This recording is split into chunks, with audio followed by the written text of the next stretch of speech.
Good morning everyone, কেমন আছো তোমরা সবাই? আশা করি ভালো আছো, আমিও খুব ভালো আছি। তো আমরা সকাল সকাল বেরিয়ে পড়েছি মর্নিং ওয়ার্কে।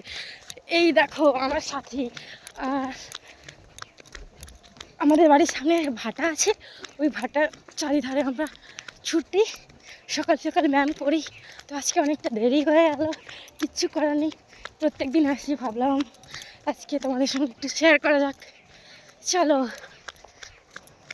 বাবাই, বাবাই কথা বলবে না?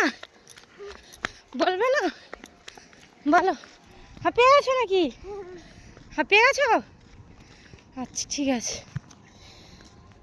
তো দেখতেই পাচ্ছ অনেক বড় মাঠ, এর চারিধারে আমরা ঘোরাফেরা করি। এটা হচ্ছে ভাটা, এটা এখন বন্ধ আছে, চালু হবে বলছে, জানি না আদৌ চালু হবে কি না।